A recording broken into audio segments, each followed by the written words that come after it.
UnBadding, we're UnBadding, baby. We're on a journey, baby. We're UnBadding, baby. We're UnBadding. Hey guys, welcome back to another episode of UnBadding. I'm Dayna Pereira. And I'm Jessica Presley. Jess, so we already told everyone we survived Hurricane Hillary. That we did. So let's start off with does Jess know about the hurricane that's about to hit the Florida coast? You know, I think you are 3-0 right now. I am so winning this game. And you're definitely winning this game. And no, I did not know. So did you know last year there was a hurricane that hit the Florida coast that was I want to say it was last year, but my years get all It was mixed and last year jumbled. because Robin, our cousin, lives in Orlando. And I remember her being without power for a few days. Okay, so there is another one that's a coming. When's she going to hit?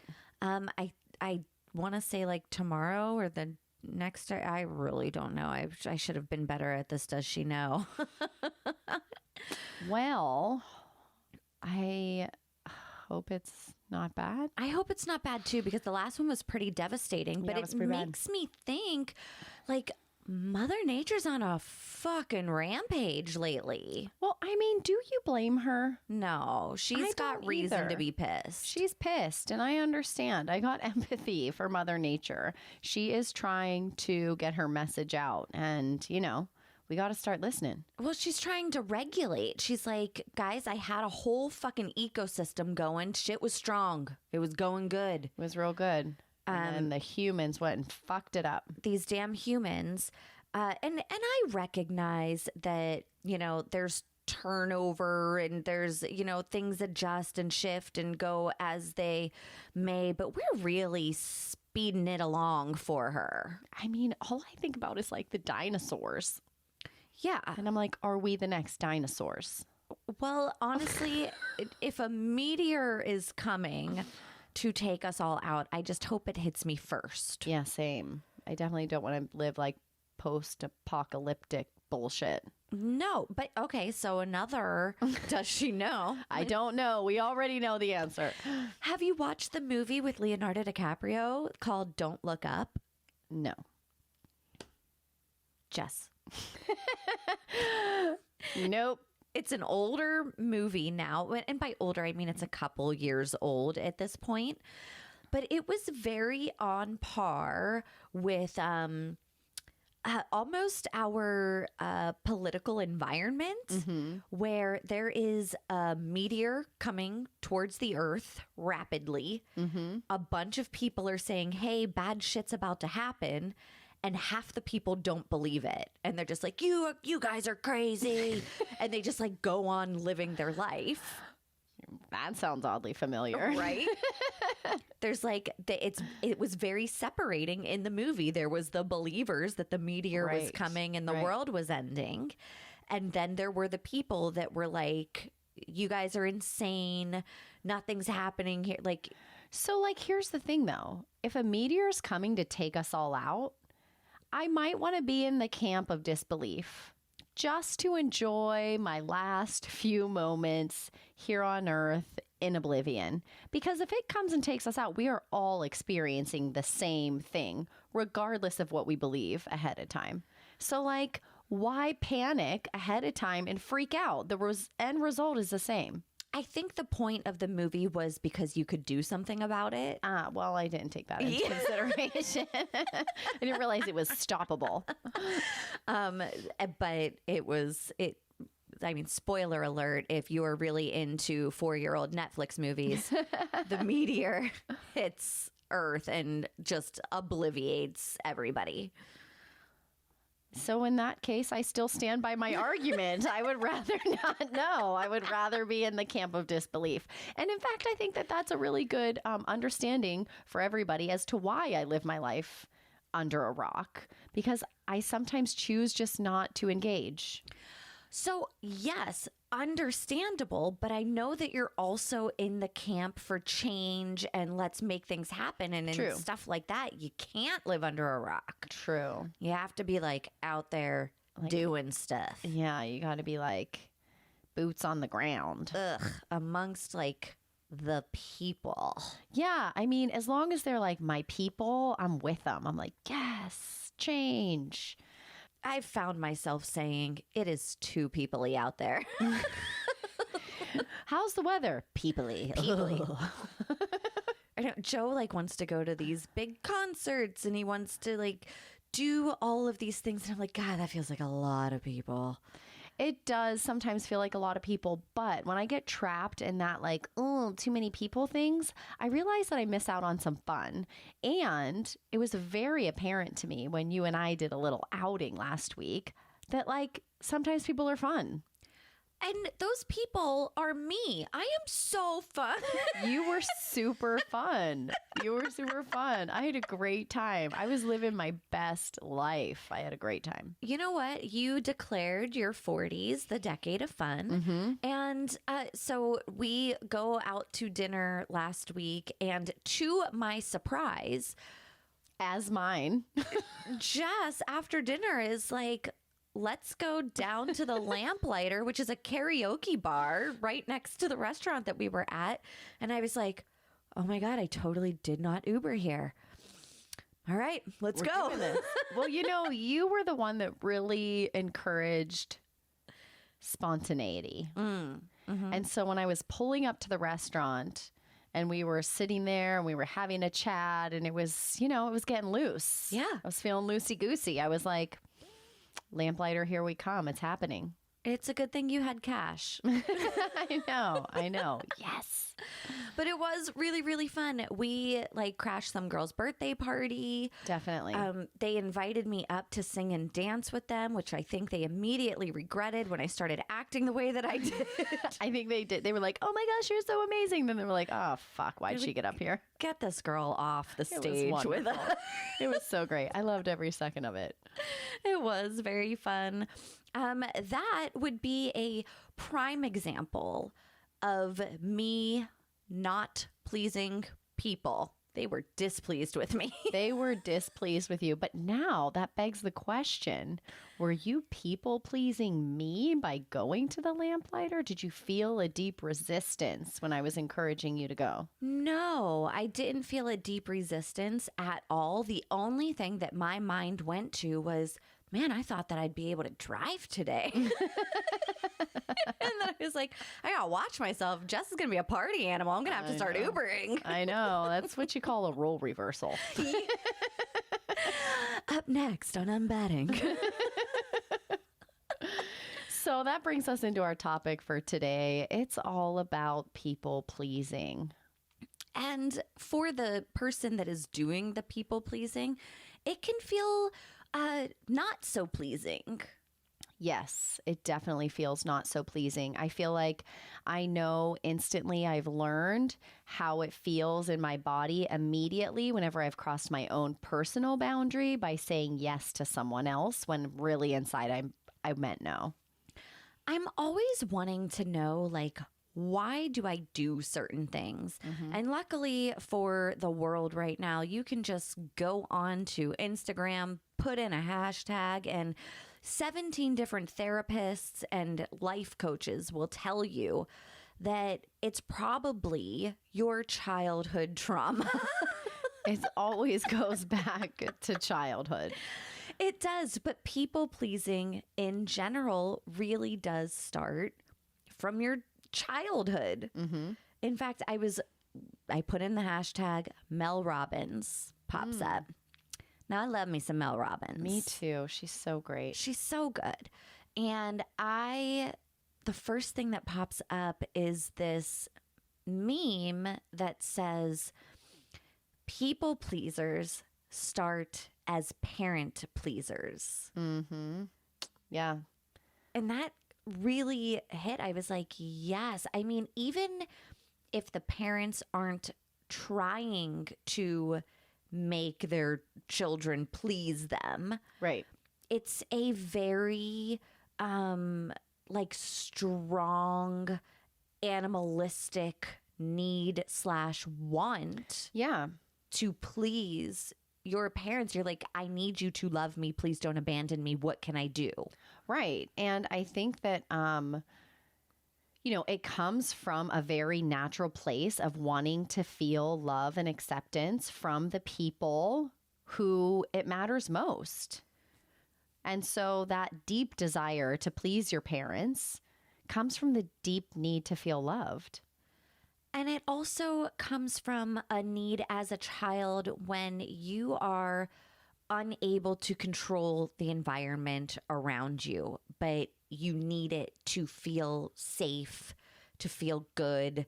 And so you start to do certain things like, oh, I notice that the adult in my life right now is upset. What can I do to change that mood? How can I turn that around? Right. And as young kids, I feel like, I put on two different thinking caps whenever we're talking about this. And one of these caps comes from like little 5-year-old Jess. And the other cap comes from parent Jess with a 5-year-old daughter. Yeah. And so much of the time when I think with my parent cap on, I realize that my daughters have no idea what's going on in adult land. Totally. No clue. But that doesn't change how they feel. Yes. And so when I think back to 5-year-old Jess having no idea what was going on in adult land, I'm sure lots of adulting and serious things going on in life. Totally. Totally.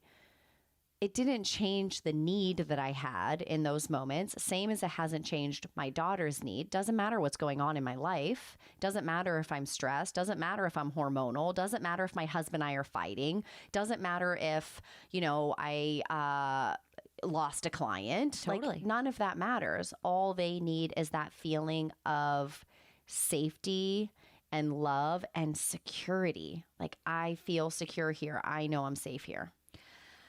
I mean, there is, like, for example, my son did something not the other day, like a year ago, but I'm bringing it up now because I didn't have a chance to talk about it before. Where it just showed me that his upbringing and my upbringing were completely different because he was not afraid to upset an adult. Okay. He was taking the SATs and he got sick. Like, he went into the bathroom and he threw up. Now, this is in the time of COVID and everything. And so whenever you get sick, you are not supposed to be around other people. And he walked up to the front and he went, I have to go. Like, I just got sick. And the adult there was like, I can't let you leave. And he looked at him and he went, I'm leaving. I'm sick. And he took his stuff and he walked out of the building. And I would have, even as an adult now, I would have been like, oh God, okay, I have to suffer through it. I need to sit down. I need to like pull my shit together. I would have gotten everybody in that room sick because I would have been too afraid to tell that adult that I was about to leave here because he did not allow it. But my son didn't. He was like, I'm sick. And that means that I have to go.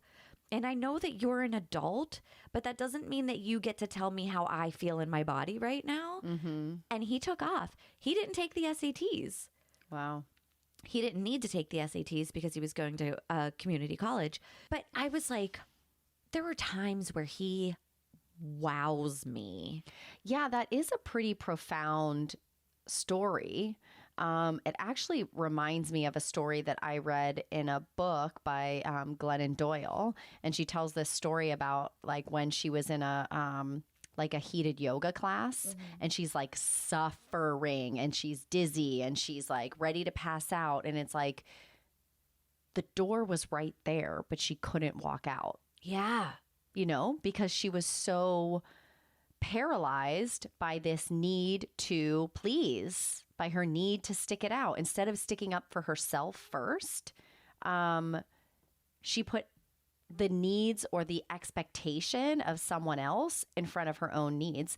And your son put his needs first. I think that that's super commendable for a young man. I do too, because it's not something that, I mean, I'm 41 years old. It's something that I still deal with now. And I just heard this term and it makes so much sense now because there are trauma responses. Some of them we're pretty familiar with. I know you told me one that I was not so familiar with, so I'm excited to hear you explain this to everybody. Yes. So the trauma response, a lot of us know, I mean, one of the big ones is fight or flight, right? Yeah, I think like fight, flight, freeze are the ones I'm most familiar with. And then the last one is fawn. And fawning is people pleasing, essentially. It is seeking safety by merging with other people's needs and wants. And I was like, well, God damn it. Slap my ass and call me Bambi. I am a fawner. Totally. I feel like that, like looking back on young adolescent Jess, 100%, I can relate to that. And there's 100 different ways that people can people please, and fawning is just one of those ways. Another one is apologizing too much. Ooh, I could go on forever about this one. I love this one.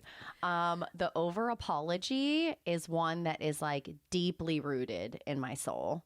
I was the apologizer of all apologies, and I'm so sorry I apologized. Yeah. You're like, oh my God, you ran over my foot. I am so sorry. I'm so sorry my foot got in your way. Oh, and I'm sorry. I'm so sorry. Oh, sorry.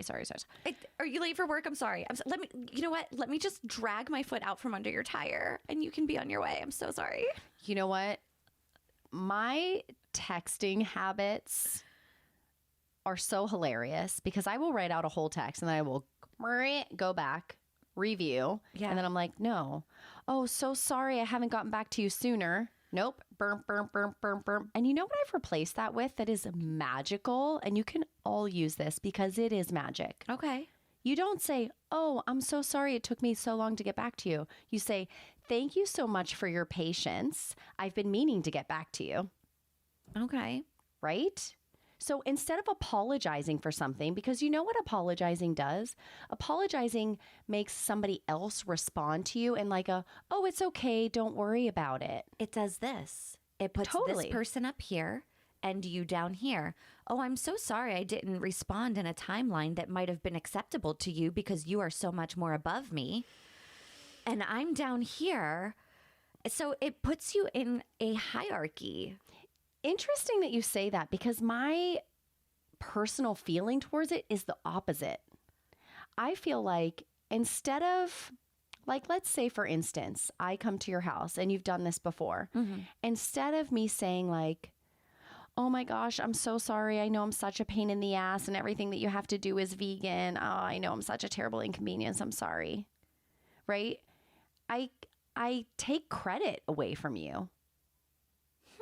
Instead of me saying like, hey, you know what? I really appreciate you taking the extra steps to prepare vegan food for me. That meant a lot.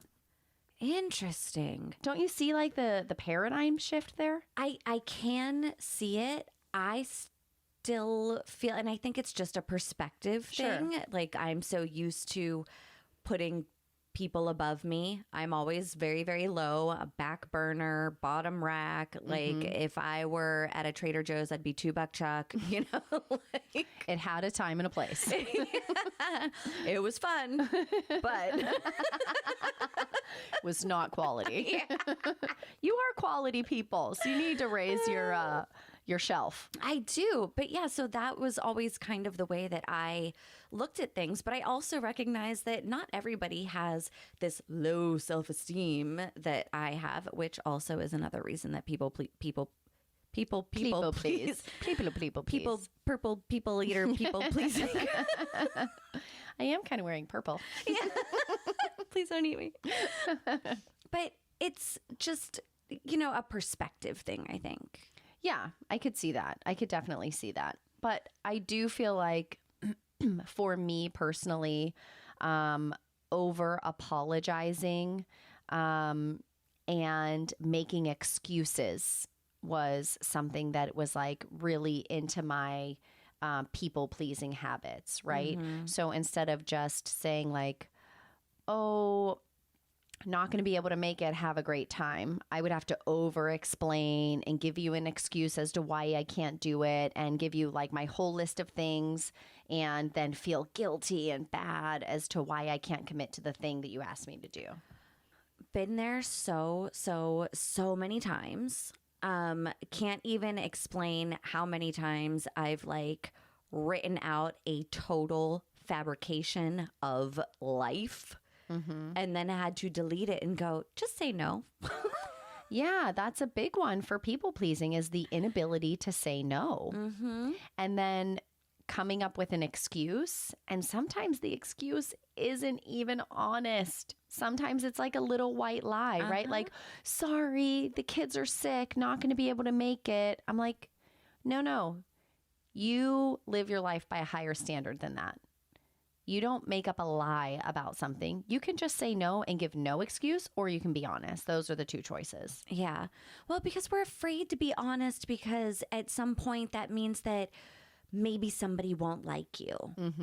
And I don't know about you, but like, I really like it when people like me. And whenever they don't like me, I am like, I am such a piece of trash. I am a villain. I'm awful. They have every reason in the world to not like me.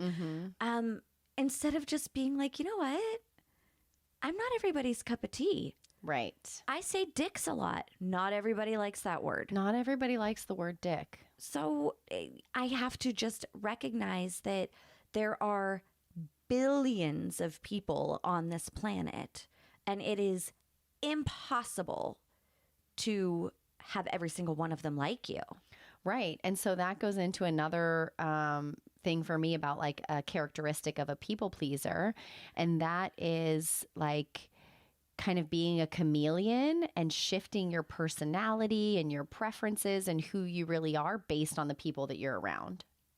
I have a person in my life that does this, and it drives me crazy because I'm like, oh, well, whenever you're this person, you're making bad like jokes about gay people or whatever.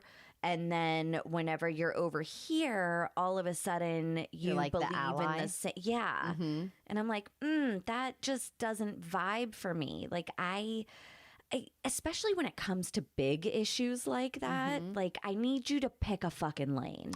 You know, yes, I agree with you. And the compassionate, empathetic part of me sees that this person so desperately needs approval that they physically can't pick a lane, that they have physical feelings of anxiety and fight or flight in their body if they would have to disagree with someone. And then fawning.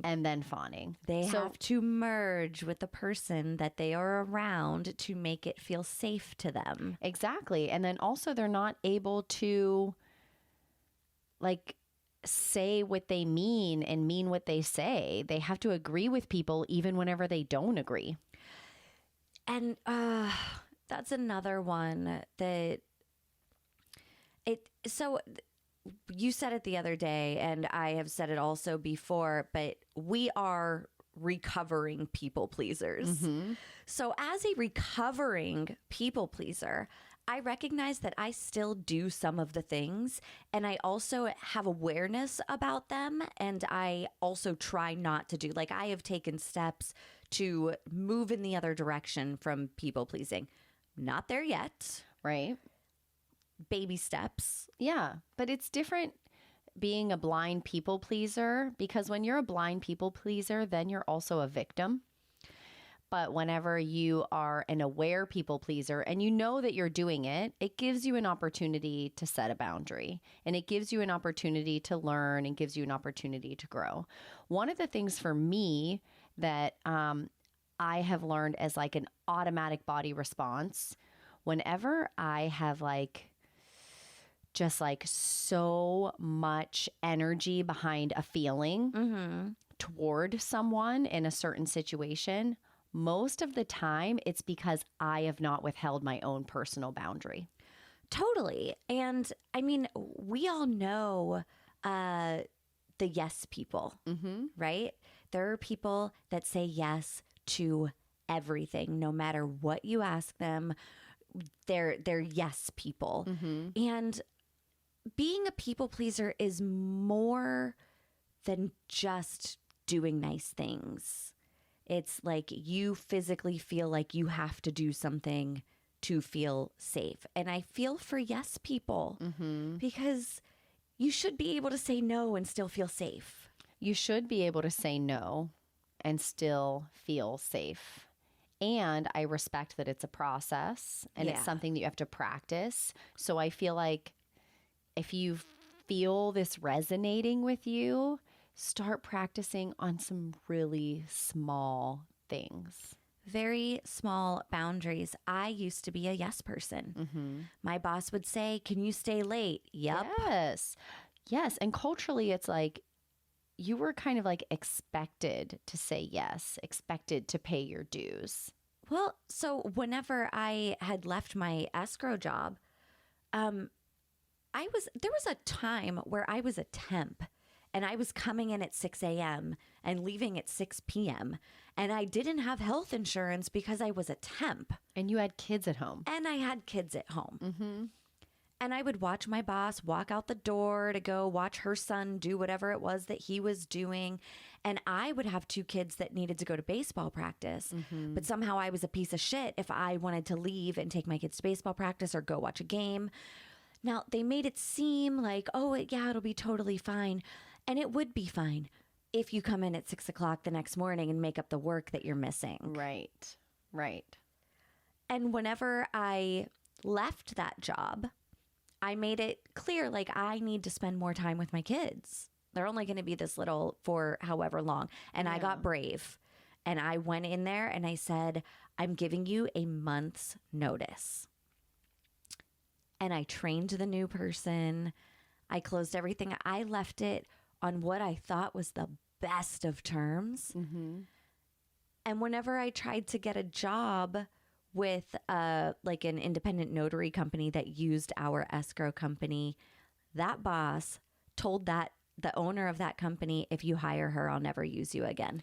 Ooh, burn. Yeah. That's some her issues. Yeah. Oh, totally. But I'm like, man, and it just proves that you can do everything the right way. You can people please your ass off. Yeah, because you didn't owe them that. You didn't need to train the next person. That could have been somebody else's responsibility. I could have given 2 weeks. I mean, so many things that I could have done. I could have just been like, I'm done and walked out. Sure. That's why quiet quitting is such a huge thing nowadays.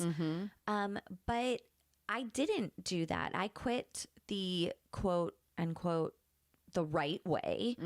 I gave extra time. I trained. I did all the right things. And that person still disliked me for not sticking around. Yeah. And that's kind of one of the things about kicking people pleasing in the ass is that you have to prepare yourself for people not liking you. Yes. You have to prepare yourself for people disagreeing with you. You have to prepare yourself for people having unkind things to say about you. 100%. And like we've gone into some of the things that people pleasers actually do. So yeah, let's get into some things that make you aware that you're people pleasing and how you can kind of interrupt what people pleasing is. Okay. So, I mean, the very first one that we have, and we've already mentioned it, but I think it's worth mentioning again, and it's very simple. Say no. No. Say no.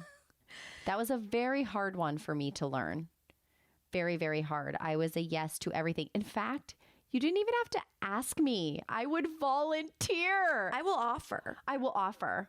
Oh my gosh, you have a busy day and your kid needs to go to the doctor and I can take your kid to the doctor. Do you need me to take your kid to the doctor? Do you need me to drive you to your kid to this, to that? Like, I would offer whatever I could do to make your life easier so that I could feel worthy I could feel your approval, Yes. but say no. It's such an easy 2-letter word, and it is so hard for people to do/say. Yep. Simple word, complex verb. Yeah. I'm like, is all of that right? Because I don't English very well. Yeah. yeah, that feels right. And things like no is something you can do. Yeah, it's a verb. Yeah. But it doesn't, it's really, really hard for some people. It's really, Yeah. really hard for me. And I've just recently started to, like, for example, our school does a back to school night for the little kids. But they also tell you you have to come at 5 o'clock, go to your kids' different classrooms, and children are not allowed to be there. Yeah. Same with ours. And I'm like, but then I'm not coming. I used to feel like a piece of shit parent if I didn't go to every back to school thing, every, like, anything and everything. I wanted the teachers to know that I was a loving parent that showed up every single time, and I will always be there because I need you to approve of me and know that I'm the best of the best of the best of the best. I'm trying so hard. Look at me. Woo! Yeah. And now I'm like, I can't bring my kids. I'm not coming. Yeah. We had a meet and greet with the teachers the day before school started. And I was like, this is the last day before school starts. This is their last day of summer break. I'm not coming. Yeah. And I think that that's totally fine. And I think that, you know, when you had told me about that, it was like, yeah, like, I feel good about this answer. This aligns with who I am. This aligns with my belief. And so long as it does that, it doesn't matter if anybody else thinks that that's a good idea or a bad idea. If you looked at your own priorities and you decided that this is within my level of priorities, this is what I value, this is what I find important, then it's the right answer. And you can feel it in your bones. Whenever you are unsure about a decision that you're making, you go back and forth. You're hesitant. Anxiety. All the things. But whenever you make a decision from a place where you are sure and you feel good about it, and you're like, this is the right thing for me to do at this moment in time, Yeah, you do it with conviction. definitely. And you're like, nope, you know what? This doesn't work for me right now. I'm still a good mom. I didn't come to back to school night because I have 2 kids and they couldn't come with me. So I'll just have to see you at parent teacher conferences. Exactly. Exactly. And they'll still know who you are. They will. And you know what? I don't think that they care. And I don't think that they think that I'm a bad mom or anything. It's a me thing. It's Totally. a getting in my own head thing. My kids' school is amazing, and their teachers are like the best people I ever. I'm like, I just want to be friends with all of them. Can I just be friends with all? Do you guys want to have wine? Do you want to hang out? Can I do anything for you? Do you want me to grade your papers? I'll do it. I'll totally do it. But I'm in recovery. I'm no longer people pleasing. I might tell you no after 6 weeks, but the first 6 weeks I will do anything you ask. I'm a for sure thing. Especially if I've had a bottle of wine. So one of the ways that I have learned to say no is by not feeling the need to respond right away. Take a beat, right? That is good, because just like when you're in a fight with somebody and you haven't quite worked it out in your head, a respectful way, let's say, to say something. If you're reactive, you can be reactive with saying no or with people pleasing too. 'Cause Yeah. it's a knee-jerk thing. Totally. I think culturally, the knee jerk thing is usually, yeah, sure, no problem. Right. And so as a recovering people pleaser, I even give people the opportunity, because I'm that great. I'm like, hey, you know what?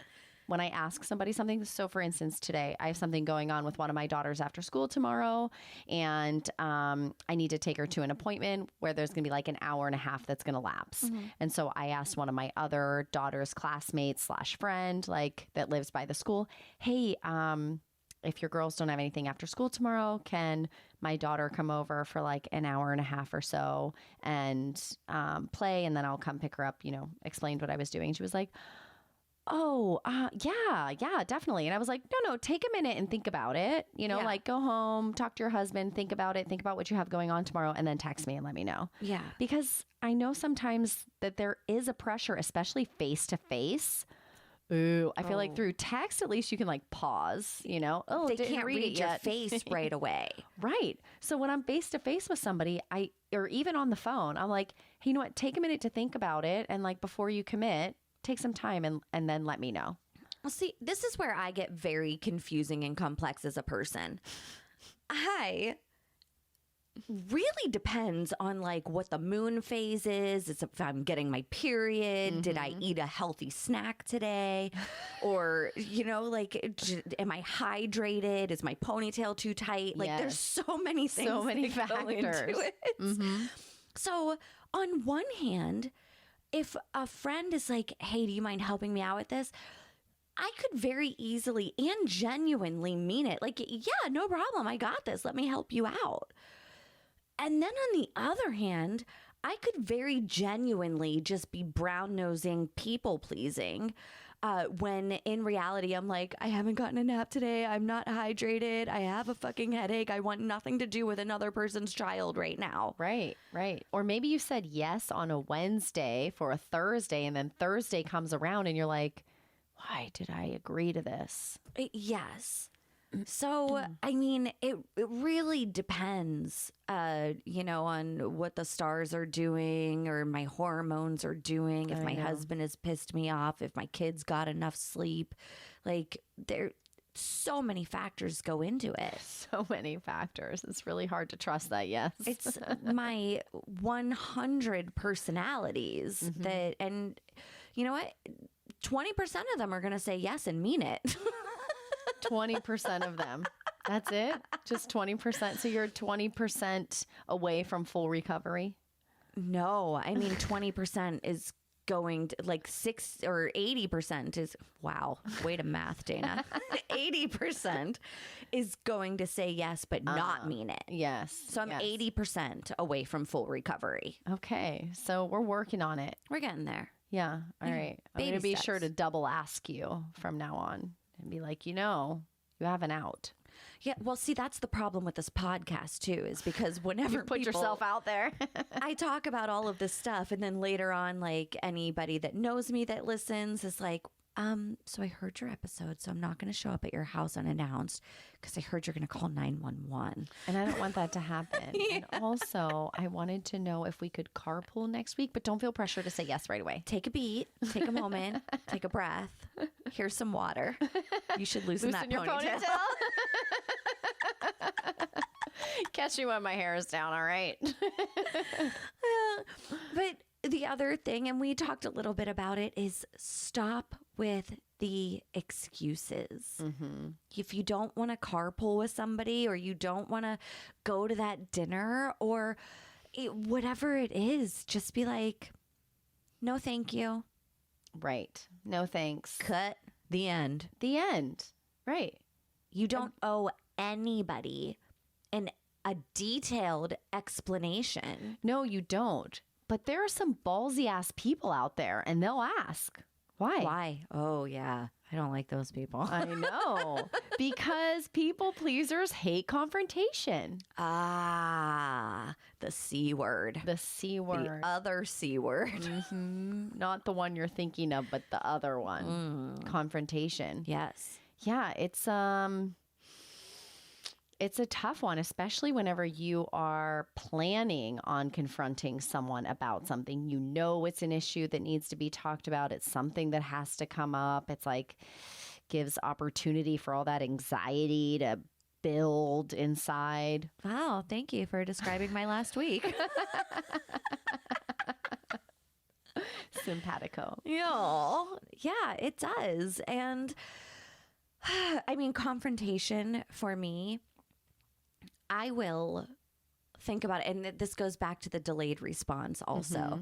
Like, if you give your time to think about it, to word it in such a way it goes back to people pleasing again. I'm like, how can I word this where I can say no, but also not hurt your feelings? And then who can I send it to get the approval to make sure that it's okay? Because that like double down on validation. Like if I send it to, my cousin and she says it's okay, then I'm feeling validated. Then I know for sure that I'm in the right. I'm not going to hurt anybody's feelings. I said it in such a way that sounds diplomatic and that they can't get mad at me for. Right.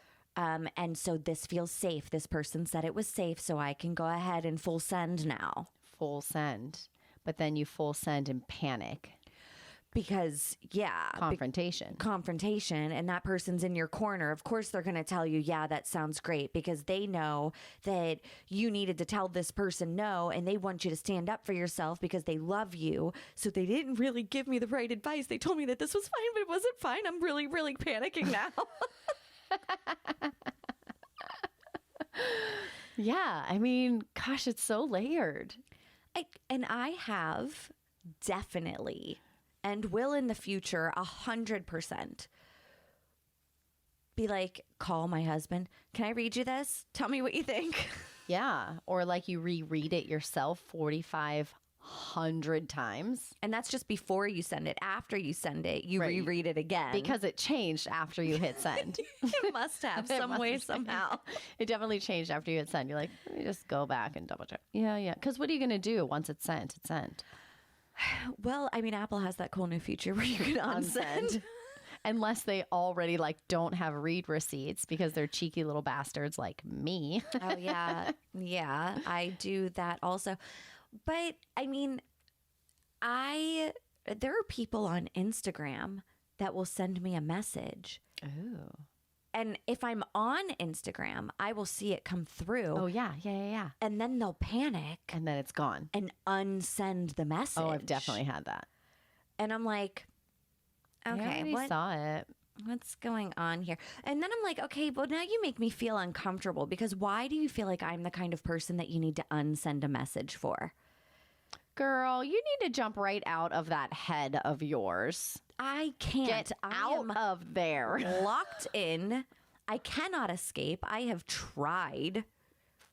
It's just not happening. I see this. If somebody sends me a message and then unsends it, I'm like, haha, you thought I didn't see it, but I did. That's my reaction inside. And then I'm like, let's see what you double down with. Let's see what you follow up with, because I'm curious. And I'm like, oh my God, they think I'm a terrible person because whatever it was that they sent didn't sound the way that they thought that it should sound, because they think I'm going to receive it in a bad way because they think I'm awful. Is that what you think when you send a message? Or do you think, oh no, maybe I didn't say it clearly or in a way that meant what I wanted to say? Like, it's people are so self-absorbed. Nobody's thinking about you. They're thinking about themselves. Listen, I will send a message and then I will send a follow-up message to clarify what I meant in a one sentence of my message. Just to clarify. And then I'll clarify again, especially if they take too long to respond. Ooh, what if the dots come up and then they go away? Shot to the heart. I am digging a hole for myself at that point. I am getting ready to like lay in there with my arms crossed across my chest and like tell my husband to just start throwing dirt. You do realize that you are giving any person that has a personal vendetta against you all the ammo. That says more about them than it does about me, okay? True that. But I also do this thing where if I have a conversation with somebody, and it's funny because I just did this today. I had a heart-to-heart with somebody, talking to them. We were sharing. It was great. And then whenever I got home, I was like, did I overshare? Did I step on their toes? Did I share too much because I was trying to relate to them, but all they really wanted to do was talk to me and they wanted me to listen? And then I was trying to relate, so I shared back. And now they think I'm a selfish prick that just interjects their own life all the time into what they're saying. See, I wasn't thinking that. I was thinking overshare from a point of like Did I overshare? Like I showed too many of my cards? Oh, yeah. No, I definitely did that. But that wasn't the worry. That wasn't the The worry. worry was that you took up too much space, which like, sis, I love you, but there's like a theme here. Yeah. And like the theme is that like you take up some space, girl. Well, I mean, the message that I got back was like, no, I like relating and oversharing. And I was like, okay, good. Okay, good. Whew. Oh, thank God I can go on with Thought my I was life going to now. have to move. I thought I was going to have to make my kids change school. Aw. Yeah. Yeah. I mean, I get it. There's definitely like a level of panic at times. Well, you have to like talk positive to yourself. It's another way of kind of interrupting this people pleasing. Yes. Is telling yourself that you're allowed to take up space. It's like you are deserving of it. You are allowed to say no. You're deserving of that. You don't need to make excuses. You're deserving of that. Like it's giving yourself permission to not people please Right. and to take time for yourself. Yeah. And understanding that your worth isn't directly tethered to how you accommodate other people. Yeah. I am worthy whether I volunteer in the classroom or not. I am worthy. My worth does not change based on how many hours I go into the office. My worth does not change based on how many friends I donate my time to that week to help out with something that they're dealing with. Yeah. My worth is not directly attached to any of those things. I am worthy because I am here, because I was loved enough to be put on this earth. Yeah. That's why we're here, not to do everything for everyone else. I wonder like how and where this changed. I mean, even going back thousands of years with like kingdoms that had people just did everything for like this family Power. power. And now we're at this point where luckily, I mean, there's not too many kingdoms out there. Just a handful. But we're still at this point where people are finding their worth and doing something for people that don't, I don't want to say all people, I'm generalizing here, but like, let's take the Kardashians, for example. There will be people that will do anything for them. I will give up my family. I will never see them. I will be at your beck and call. If you have a hangnail, I will be there to bite it off for you if you so choose.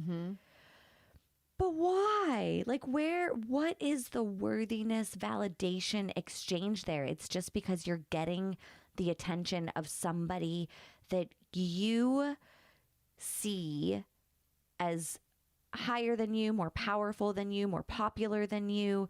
Like, I mean, you could see this in high schools with the most popular girl in the quarterback. Yeah, I think it's about, we had used the phrase earlier, not on the show, but when you and I were talking about like people as herds. Yeah. And I think it's this herding mentality that just requires this deep sense of belonging. And humans desire belonging. And if somebody who is perceived to be powerful, that means they're perceived to be valuable. And you want to belong to the valuable thing. Yes. Right? Yeah, still do. And when Definitely. you're a kid, that the most valuable thing is your parents' love. And as you become an adult, I think that you begin to put that value in other places. Some people value belonging in friendships. Some people value their belonging in their spouse. Yeah. Or their romantic relationships. Some people value belonging in their parent-child relationships. Ooh, I just had a take one for the team thought in my head. Like, think about when we're kids, we're join a soccer team or whatever, and there's that mentality of like sacrifice yourself for the good of everybody else. And that is essentially people pleasing. Yeah. I'm going to throw everybody else's needs ahead of my own because that is more important than me as an individual. Yeah. You know, a lot of times in my family, we talk about no one person in this house is more important than the other. And I think that that's a valuable lesson to teach my kids because it shows them that they are equal to my husband and I. Yeah. We are not above them. They are not below us. We are all equally important in this family. Our needs are all equally important. Our wants are all equally important. That's why we take turns. That's why you pick movie this night and we pick movie that night.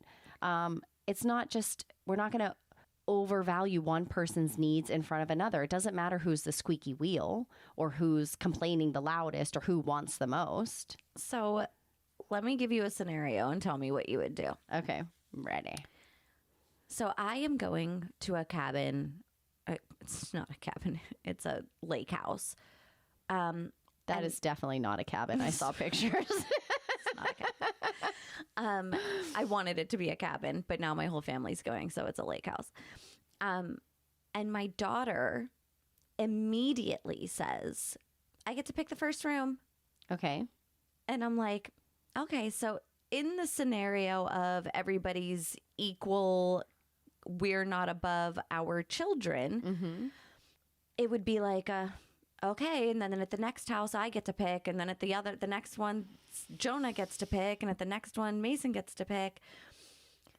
But in this scenario, I'm like, I'm sorry, I did not see you squeezing pennies out of your piggy bank for Yeah, I mean, so I think that I get to choose the room for. well, it's kind of like, yes, you get to choose the room first. This one's mommy and daddy's, and you get to pick yours first. Yeah, no, she's like She thinks she's getting like the ensuite bathroom.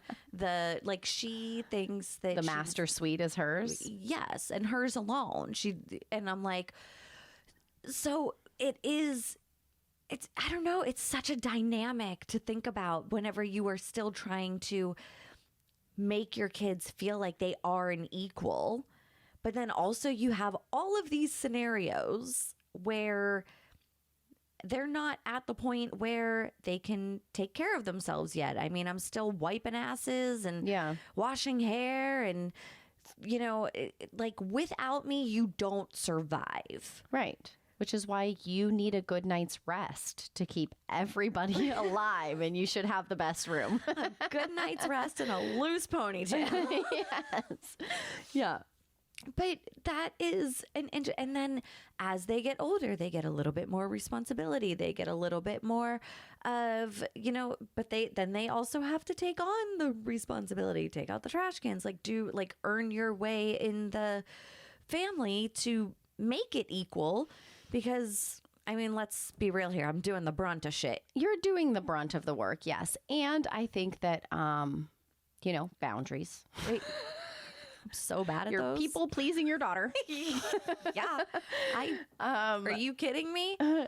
Jonah will look at me he'll be like, can I have a treat? And I'm like, you barely touched your dinner. And he'll go, please. And I'm like, okay, yeah, sure, fine. Just love me. Give me a hug. He actually told me the other day, Mommy, if you let me have that corn dog, I'll give you 4 hugs tomorrow. That's funny. Mine said, Mommy, if you say yes, I won't be mean to you for the rest of the day. Wow. It's a big paradigm shift between our homes, Dane. And I had to say to him, like, you know what, bud? I can give you the corn dog. And if you feel like giving me a hug at some point, that's great. And if you don't, that's fine too. You don't need to exchange. It's not a transaction. It's not a transaction. But you owe me 4 hugs, you little shit. Yeah, but I am keeping track of it. It's on the board, and we're up to 37 hugs that I haven't received yet. I'm going to take them all while you're sleeping. I'm going to take them all in front of your first girlfriend. and be like, he's not a mommy's boy. Not at all. Give me a hug, baby. Oh, yeah. So I don't know. I'm thinking, you really got me on the room thing. I can't let it go. So I'm going to jump back there real quick. Yeah. And I think that two things come to mind. One, boundaries, I already said. Two, and like age appropriateness. And maybe this is like a little bit of my old school vibes coming out here, but like no way in hell would my kids get the master bedroom, but they 100% would choose the room that they wanted. And then Dave and I would abandon the master bedroom and he would sleep in one of their rooms and I would sleep in the other. Yeah, I could see how that would be happening. So I like to talk a big game, but really I'm totally full of shit. Yeah. I mean, whenever it comes to people pleasing, I guess, boundaries are definitely something that I need to work on. Saying no without excuses, definitely something that I need to work on. Considering my priorities is definitely something that I need to work on, because I have found at times in my life that I will do something even though it might like make my kid not feel great, or like I'll say yes to something even though I know that it might not be the best decision for everybody in the household. So saying that like it might be a little bit of a selfish decision, like it's for you. Or more of a knee jerk, I said yes even though I didn't want to do it and I know that they won't like it either, but I'm still trying to people please this person. So it's almost like secondhand people pleasing. Yes. Yeah. Like it's definitely them suffering for my mental illness. For your lack of ability to say no without excuses and set a boundary. Yes. But another one that we haven't touched on just yet is taking note of toxic communication. Such a good one. Such a good one, because gosh, it's so obvious whenever you take the space and you learn to set boundaries when people are using specific language and tactics to make you feel bad so that you will say yes. Otherwise known as manipulation. Man, didn't we do an episode on that before? I think we did. Yeah. Manipulators love themselves a people pleaser. Oh, yeah. That's their bread and butter. Bread and butter. If you are, in fact, many manipulators have probably raised people pleasers in some ways. Just going to stand here like that meme with the monkey in the eyes. Right? Side-eye. Side-eyeing. Side-eye. Yes. Yeah, absolutely. And many manipulators grew up in such a way that they don't even realize that they are doing the manipulation. It's just how they get what they want, and in turn raise people pleasers. I don't even know if I would say how they get what they want. Sometimes I feel like when I am acting as a manipulator within my own family structure, it's not even like I want this, so I'm going to do that. It's like I'm exhausted, I have a need, I don't know how to get it met, and I'm reacting.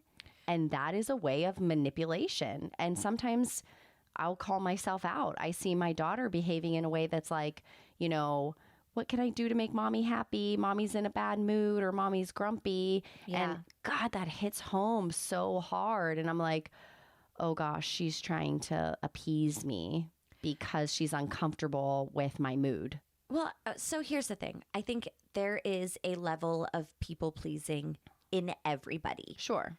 It's like nobody is getting off this earth without doing some level of people pleasing. But if it's not extreme, if it's not I need to feel safe all the time kind of a thing in my environment, then they grow up like Mason. Right. You know what? I mean, he hasn't fully grown up yet. I don't want to put myself on a pedestal just yet. But where he's able to say no to certain things. Right. And I think that that's okay. Like, you can have that duality. You can have both of those sides of the coins in your life where you are saying, like, yeah, I do a level of people pleasing to keep the peace. And then I also know that whenever it is a hard boundary for me, that I stand up for myself. Yeah, and that's the key word right there. It's like understanding your priority, understanding where your own hard boundary lies, and having some flexibility before that line in the sand. But once somebody threatens to cross it, that you know how to stick up for yourself. Yeah. Well, are you guys recovering people pleasers out there like us? I know. I bet there's a lot of people in recovery, a lot of people that experience relapse like you and I. It's like nonstop. In fact, right now, I feel like people pleasing the people that are listening to us right now. I'm not sure how. Maybe just like telling them that if they 5-star rate and review us, like, I'll do whatever you want. I'll do your dishes. Mm-hmm. Definitely. If you need me to. She's really good at dishes. You got a deep shit in that toilet you need me to plunge out? She'll send her husband. I'll send my husband. He is also a people pleaser. And as I'm learning, as we get into this topic, a fawner. Oh, yeah. I think you're right. So, guys, if something resonated with you today and it just really touched your heart or really opened your eyes in a way that you feel like was a blessing to you, then I just ask that you give a review or you share this episode with somebody that you love. Definitely share it with a fellow people pleaser out there because we need to get the message out. We got to stop this. Don't tell us no. You get out there. And you Please share us, this, please. damn it. And until next time. We're UnBadding, baby. UnBadding, UnBadding, we're UnBadding, baby. We're on a journey, baby. We're UnBadding, baby. We're UnBadding.